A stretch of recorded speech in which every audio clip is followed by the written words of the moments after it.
Graça e paz, abençoados. O canal Luzes da Graça vem até vocês trazendo um novo tema. Nós íamos trazer a série Passando para o Outro Lado, mas vamos aguardar um pouquinho e vamos trazer pequenas séries para não enfadar muito os irmãos, tá? Mas eu vou trazer a série que falei que iria postar, que é Passando para o Outro Lado. Mas antes vamos postar umas outras séries menores, tá bom?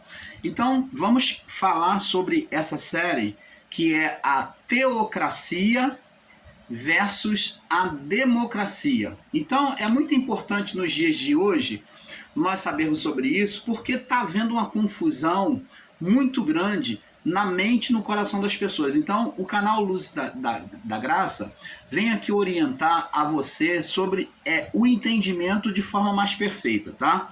Então a teocracia versus a democracia. Então vamos estar falando sobre este tema, né? Vamos agora na parte 1, vamos falar por parte, a teocracia versus a democracia. Então, abençoados, para falarmos sobre este assunto, temos que buscar saber sobre os dois significados. Então, abençoados, amados e amadas que me ouvem, que me assistem, para falarmos sobre este assunto, temos que saber os dois significados. Primeiro, teocracia. Teocracia vem de teo. E teo vem da raiz que significa Deus. Quando se fala teologia, então quando se fala do teo ou teu, está falando relacionado a Deus, ao Criador. Então, quando se fala de teologia, teocracia, está falando de Deus. Então, teologia, estudo sobre Deus. Teocracia é governo de Deus. Então, teo significa Deus, cracia significa governo. Então, teocracia, governo de Deus. Então, temos que saber e entender isso. Então, teo é Deus e cracia significa governo ou cuidado. Então, o cuidado de Deus ou o governo de Deus é uma teocracia. Então, já a palavra demo, que nós estamos falando a teocracia versus a democracia, já a palavra demo, quando se fala de democracia, que é usado no termo político humano, então já a palavra demo significa povo, homens, nações. Então a palavra demo vem de povo, homens, nações. Então democracia, demo significa povo, homem, nações, né? É associado por esses nomes. E cracia, governo. Então, democracia é governo sobre o povo, o governo do povo, do homem. Então, como sabemos, o governo, antes do pecado, da corrupção humana, sempre foi divino. Então, é isto que temos que entender, abençoado. E existem irmãos aí ignorantes que às vezes eu não me seguro e eu tenho que ir lá deixar um comentário refutando os ensinos deles, porque estão entrando num absurdo aí de dizer a não existência de Deus, de dizer que Deus não existe porque ele não cura, ele não salva no momento do perigo, porque não houve a salvação da vida de uma pessoa, porque o ladrão entrou dentro da igreja e roubou todo mundo, e então não existe Deus. Poxa, que ignorância são essas que a pessoa usa esses argumentos sórdidos para poder tentar negar a existência de Deus, para poder colocar Deus como um Deus leviano, um Deus preguiçoso, um Deus que não está nem aí com os cristãos ou com aquele que crê nele. E isso, amados, isso é uma afronta, isso é um desrespeito à autoridade do Criador. E essas pessoas que assim ensinam, pode esperar, porque mais cedo ou mais tarde, elas vão estar diante de Deus, elas vão prestar conta. elas vão colher o que elas estão plantando, porque naquilo que nós confessamos, nessas mesmas palavras seremos provados. Então, abençoado, tenha cuidado, não se alimente desses ensinos em graça que fica falando contra Deus e fica tentando negar a existência do Criador. Adão e a sua mulher, quando Deus criou todas as coisas, vamos lá no livro de Salmos, começar aqui primeiramente no livro de Salmos, para nós enxergarmos perfeitamente a palavra. Salmo 19. Primeiro vamos no livro de Salmo 19. Vamos ver o que está escrito aqui. Salmo 19. Diz assim, ó. O salmista já dizia, ó. Vamos enxergar sobre a luz da palavra, para entendermos o que é teocracia versus a democracia. Diz aqui, ó. Os céus declaram a glória de Deus. Então, o salmista está dizendo que os céus declaram, mostra a glória que existe nos céus. Então, quando olhamos para a grandeza dos céus, os astros sobre nós, o brilho da estrela, a lua, e vemos a distância entre nós e os céus, demonstra a grandeza de Deus e o poder de Deus sobre tudo que está sobre nós. Você imagina se um meteoro desse caísse sobre a Terra diretamente, inteiramente? Mas você vê que, apesar de caírem meteoros, né, pedaços de estrela, mas eles caem em pedaços, e quando chega na esfera terrestre, eles se explodem, né, ainda que eles venham, mas eles chegam na esfera terrestre ali, existe uma proteção que faz com que haja uma explosão, uma queima, que explodem tudo isso, e chega aqui despedaçado. Isso é o poder de Deus guardando a sua criação. Então, amados, até nisso vemos o poder de Deus. E Davi diz aqui, ó, os céus declaram a glória de Deus. E o firmamento anuncia as coisas de baixo, né, dos céus, que é o firmamento, as coisas de baixo dos céus.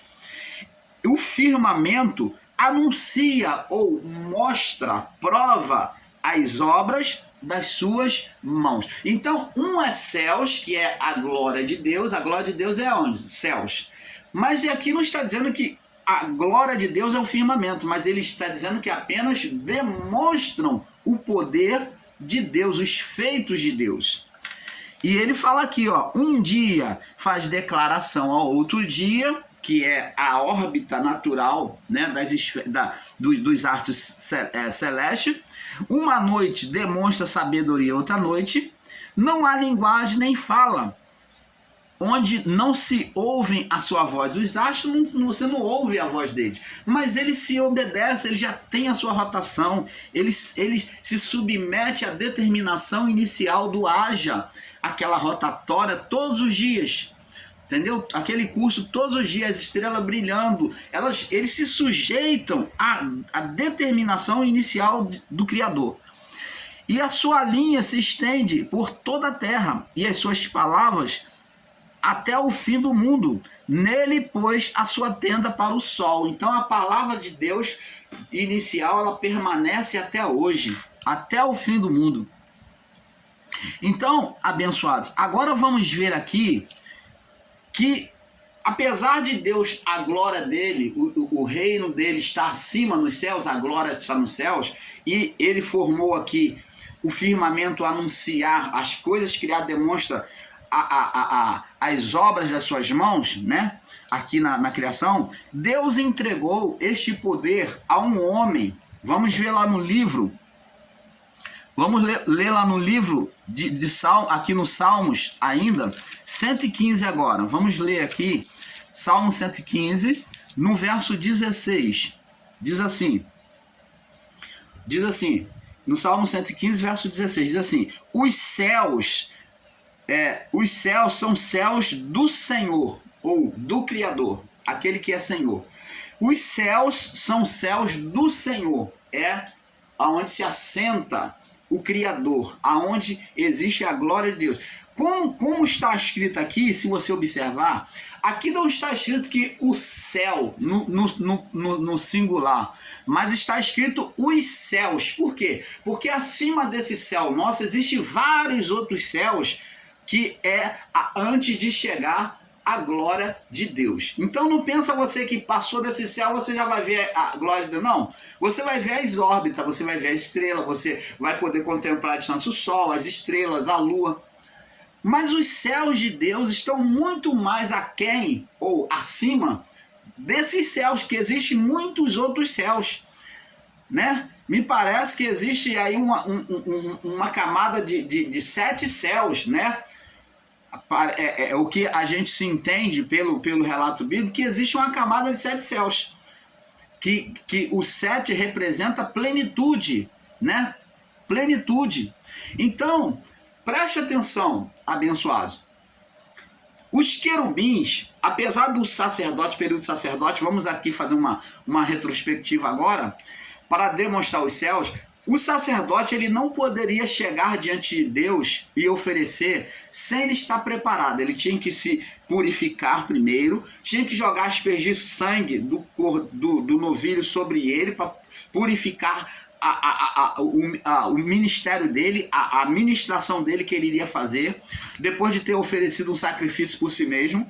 Então ele salpicava sangue sobre as vestes para depois então chegar e oferecer o sacrifício ao Senhor. E somente o sumo sacerdote é que podia oferecer no Santo dos Santos, mas ele não podia adentrar diretamente. Existia uma cortina, um véu, que representava, esse véu representava o quê?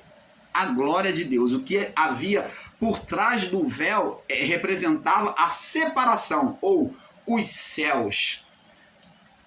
O trono de Deus. Então esse véu são os céus que existem diante de nós para chegarmos a Deus, para atingirmos o céu de Deus. Essa cortina, esse véu, é a representação desses céus. Então, lá após a cortina, no Santo dos Santos, existia os utensílios sagrados, a arca, o querubim, a vara de Moisés, a vara de Arão, tinha lá o maná dentro da arca, tinha as tábuas do mandamento. Então, existia dentro da arca esses elementos. Na tampa da arca existia 2 querubins, que esses 2 querubins estavam no Santo dos Santos. Significando Santo dos Santos significa presença de Deus. Presença de Deus. Mas eles não estavam olhando diretamente para frente. Esses querubins, eles estavam ali no Santo dos Santos, guardando aquele testemunho, aqueles objetos que testemunhavam os feitos do Senhor, dizendo que os anjos participaram desse período e eles estavam ali sobre a arca, testemunhando que eles participaram, foi ministério dos anjos. Por isso que estava sobre a arca e eles estavam na tampa da arca, né, feitos de ouro, mas eles estavam ali sobre a tampa da arca, dizendo que aquilo, tudo que estava dentro da arca aconteceu no ministério dos anjos, na glória dos anjos. Então, só que esses anjos, eles não olhavam diretamente para frente. Antes, eles ali no Santo dos Santos, guardando aqueles objetos do período da lei, eles estavam com a cabeça abaixada e com as asas cobrindo o rosto. Eles tinham 4 asas. 2 cobriam o seu rosto e 2 protegia a arca. 2 protegia a arca e 2 cobriam o rosto. Então, eles não olhavam diretamente à frente. Por quê? Demonstrando que eles cobriam o rosto porque eles estavam diante da glória de Deus. E olha que esses querubins, eles não estavam diretamente frente a frente com Deus, porque demonstra que eles estavam a uma distância mais perto, sim, mas não diretamente à frente de Deus, porque eles cobriam os olhos, né, a face, porque eles não podiam suportar a glória do Criador. Por isso que eles cobriam o rosto com as asas, e com as outras 2 asas, né, eram 4 asas, então com as outras 2 eles protegiam a arca. Ali eles estavam no Santo dos santos, uma aproximação mais próxima de Deus. Lembra que Moisés quis ver o Senhor falou: você não pode me ver, Moisés, porque homem nenhum me viu e permaneceu vivo, ninguém pode me ver. Então, mas eu vou passar e vou me mostrar para você, eu vou passar descosta. E você, Moisés, para se guardar, você vai ficar protegido atrás de uma penha, de uma pedra. Essa pedra demonstra Cristo, a intermediação de Cristo entre Deus e o homem. Por isso que ali Moisés estava sendo intermediado, protegido para ter uma comunhão com Deus por meio da pedra de Cristo. Porque o homem não pode ter acesso direto a Deus. Você está vendo? Então Moisés pôde sentir Deus passar na sua presença, e a glória era tão grande que Moisés, quando desceu, o povo via a glória de Deus no rosto de Moisés. O povo via a glória de Deus, o brilho no rosto de Moisés. Então, abençoados, o que temos que entender, o que o irmão Paulo está querendo mostrar aqui para vocês, é que Adão, que foi formado a partir de um espírito querubim, que foi um anjo querubim, Adão foi um anjo querubim mais próximo de Deus, mais próximo, um dos anjos mais próximos de Deus, porque existia entre os anjos uma diferença, uma distância. Existia aqueles que estavam mais próximos e aqueles que estavam mais distantes. Cada um, existe uma hierarquia nos céus. Então o querubim era o anjo mais próximo de Deus. Mais próximo. Além do querubim, o que era mais próximo ainda de Deus eram os arcanjos, que é o arcanjo, é o que guarda a autoridade de Deus, o que manifesta e demonstra a autoridade divina. Então, os querubins e os serafins eram os mais próximos de Deus. Fora os querubins e os serafins, o mais próximo de Deus era o arcanjo.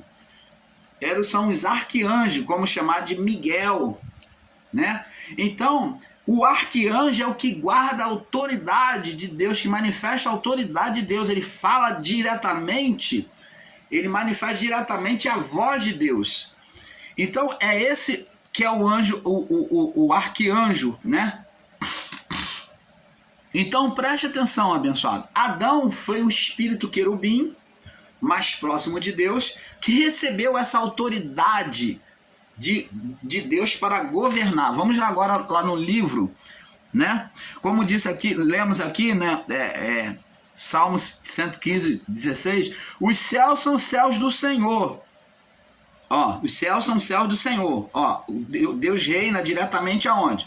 Nos céus. O reino de Deus é nos céus, né? Foi nos céus. Mas a terra ele deu aos filhos dos homens. Então a autoridade para reinar na criação, as coisas, a decisão da terra ficou entregue aos homens. E nós vemos isso no livro de Gênesis, capítulo 1, no verso 26. Vamos observar a palavra, para que você tenha um perfeito entendimento. Vamos entender. Ó, quando Deus formou o homem, ele criou e ele entregou essa autoridade ao homem. Nós vemos aqui em Gênesis, vamos confirmando. E disse o Senhor Deus, Gênesis 1, 26, façamos o homem à nossa imagem, ó, igual a nós, ó, a nossa imagem, conforme a nossa semelhança, e domine sobre os peixes do mar. Então, Deus aqui está falando junto com os anjos que participou da criação, que testemunharam a criação. Então ele diz, façamos o homem à nossa imagem, conforme a nossa semelhança. Espírito, alma e corpo. Então Deus fez o homem igual, espírito, alma e corpo, que é o que ele tem. Agora ele mostra também, junto com essa existência, uma manifestação de poder. Aí diz assim, conforme a nossa semelhança. Ó, imagem, espírito, alma e corpo. E semelhança no poder. Diz assim, e conforme a nossa semelhança, e domine, aí vem a autoridade, ó, o poder, domine sobre os peixes do mar, me perdoe, e sobre o gado e sobre toda a terra. Opa, quem é que dominaria a criação? É Deus que governaria diretamente a criação? Não. Deus entregou essa autoridade ao homem, ele é supremo sobre tudo, principalmente nos céus.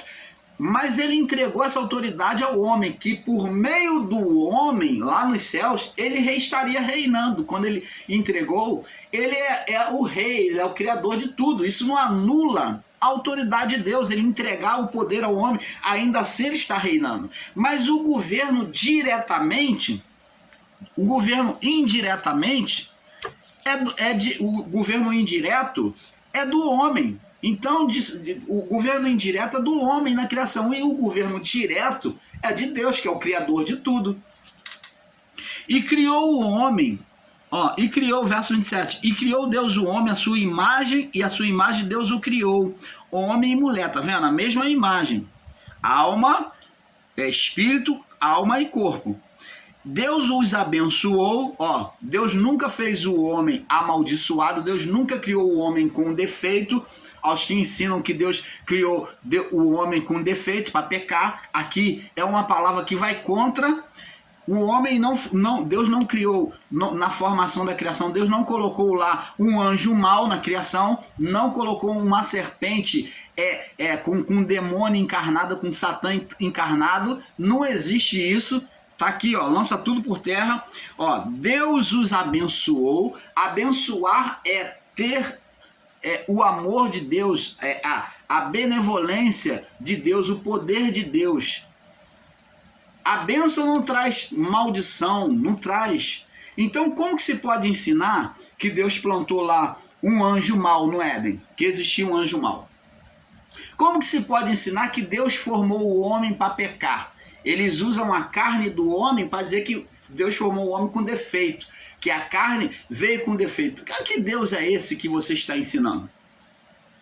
Como que se pode ensinar que Deus colocou uma serpente lá, uma serpente que tinha pés, e ela veio encarnada de um anjo ou de um ser maligno? Como que se pode ensinar essas coisas? Não, só existia o homem e a mulher, e Deus os abençoou, verso 28. Deus lhe disse, observa, bênção é bênção, não existe maldição, não existe mais nada. E Deus lhe disse, frutificai, olha a bênção de Deus, frutificai, enchei a terra. O propósito de Deus era que o homem evoluísse, enchesse a terra. Frutificar, encher a terra, sujeitar e torna ela sujeita a vocês, dominar sobre ela, dominar sobre os peixes do mar, sobre a terra e sobre todas as aves do céu, sobre todo animal que se move sobre a terra. E disse Deus, eis que vos tenho dado toda a erva que dê semente, que está sobre a face de toda a terra, e toda árvore que há fruto e dê semente, ter-vos-á para alimento, e todo animal da terra, e a todas as aves do céu, e todo réptil da terra em que há alma vivente, toda erva verde será para alimento, e assim se foi. E viu Deus que tudo quanto tinha feito, eis que era muito bom. E foi tarde de manhã o sexto dia. Então você está vendo que no sexto dia, Deus formou o homem, formou tudo, e entregou ao homem completa a criação, um reino, uma criação. Você está vendo aí? O homem governaria sobre a criação de forma espiritual, física e espiritual. Você está vendo que aonde Deus está nos céus, e por meio dos céus ele governaria na terra, sobre a sujeição do homem a ele. Isso é uma teocracia. Nós vemos aqui uma teocracia, um governo de Deus. Agora, amados, diante da desobediência que Deus já havia advertido o homem, aqui no Gênesis capítulo 2, no verso 16 e 17, diz assim, capítulo 2, verso 15, 16 e 17, diz assim, e tomou o Senhor Deus o homem e pôs no jardim do Éden para lavrar e cuidar. E ordenou o Senhor Deus ao homem, dizendo: de toda árvore do jardim comerás livremente, mas da árvore do conhecimento do bem e do mal, dela não comerás, porque no dia que dela comer, certamente morrerás. Então, o homem, a partir do momento que desobedecesse a determinação de Deus, comesse do fruto, tocasse e comesse do fruto da árvore do conhecimento do bem e do mal, ele estaria entrando numa morte espiritual. O que é morte espiritual, irmão Paulo? Torna a explicar. É separação de Deus por meio do Espírito. Separação de Deus por meio do Espírito, ou acesso direto a Deus. Então, separação do acesso direto a Deus, que o homem foi formado a partir de um espírito querubim. Então, o querubim que era próximo, que ficava no Santo dos Santos, que tinha um acesso mais direto a Deus, né? O querubim representado lá pela arca, né? Que nós podemos, tudo existe para que nós tenhamos entendimento. Então, que ficava no Santo dos Santos, né? Lá na tenda da congregação, né? Então, esse querubim que representava a aproximação com Deus, ele, por meio de Adão, né? Esse querubim Adão, esse espírito, Adão no seu pecado se separou de Deus, foi retirado o quê? De dentro do santuário de Deus, ou da aproximação do Éden, para fora. Então ficou lá o véu, agora com impedimento, porque esse querubim que outrora estava do lado de lá, no Santo dos Santos, após o pecado, ele passa por lá de cá. Então vemos que, então, no pecado do homem, Deus vem tirar o homem do Éden. E diz aqui, Gênesis, pula agora para Gênesis, capítulo 3, no verso 21. Diz aqui, após o pecado do homem, diz aqui, e fez o Senhor Deus a Adão e a sua mulher túnicas de pele e os vestiu. Então agora o homem envergonhado, Deus já investiu o homem. Então demonstra agora que ele perdeu o estado espiritual. Está demonstrando que ele perdeu as suas vestes espirituais. Aquela glória de um espírito querubim. Então, verso 22 diz aqui, disse o Senhor Deus, eis que o homem é como um de nós, sabendo o bem e o mal. O homem se tornou igual a Deus em qual sentido, irmão Paulo? No conhecimento do bem e do mal, igual a Deus, igual a um. Quem é esse um? Deus, o Criador. Então ele passou a receber então esse atributo, conhecer o bem e o mal. Ele saiu da inocência. Agora ele tem conhecimento. Ele não só conhece o bem, mas ele também conhece agora o mal. Ele não só conhece o bem a partir do momento que ele toma e come do fruto, mas ele também agora é conhecedor daquilo que é mal, do certo e do errado. Agora, veja que o homem é como um de nós, sabendo o bem e o mal. Agora Deus diz, ora, para que não estenda a sua mão diante do estado dele agora, com malícia, com malignidade, com pecado, né? com conhecimento do bem e do mal, não estenda a tua mão e tome da árvore da vida, que ele estava ali no Éden, para ele agora não querer tocar na outra árvore, comer e viver eternamente. Então ele seria muito espertinho, né? Eu falar, então, já que eu errei, então agora eu vou consertar para mim não morrer, para trazer a vida de volta para mim. Talvez o Deus falou antes mesmo que o homem pensasse nisso, Deus foi lá e tirou o homem do Éden. Então disse Deus, ele diz aqui, para que não estenda a sua mão e tome também da árvore da vida e coma e vive eternamente, o Senhor Deus, pois, o lançou fora do jardim, para lavrar a terra em que fora tomado. E havendo lançado fora o homem, pôs querubins, o mesmo espírito que procedeu dele. Os anjos que procederam deles, os anjos da mesma categoria de Adão, é que agora assumiram para guardar. Por quê? O ministério da criação, o reino da criação foi entregue na autoridade sobre um espírito querubim. Então Deus agora vem botar para guardar a entrada do Éden, um espírito querubim continua ali guardando esse mesmo espírito, só que ele agora, o governo continua sendo o governo dos anjos. Agora vê que o espírito querubim é que vem guardar o que? A santidade de Deus. Pôs o espírito querubim ao oriente do jardim do Éden, e uma espada inflamada andava em redor para guardar o caminho da árvore da vida. Então, agora vemos que Adão foi retirado do santo dos santos. Aquele espírito, aquela glória se apagou, então ele foi retirado. Ele agora apagado, ele não poderia estar no santo dos santos, aquele espírito, com o espírito apagado. Então, agora ele vem para o outro lado do véu. Então, agora existe um véu para o homem na criação.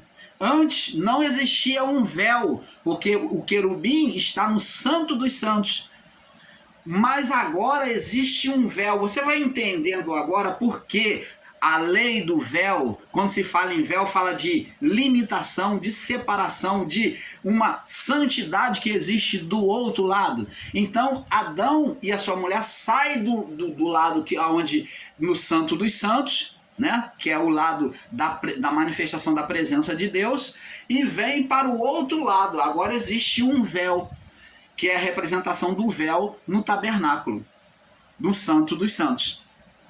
Então agora eles vêm para o outro lado, eles são retirados do Éden. Então ser retirado é vir para o outro lado do véu, e Deus coloca ali uma limitação, que é a cortina. Esses anjos ali faz a representação do véu, a separação.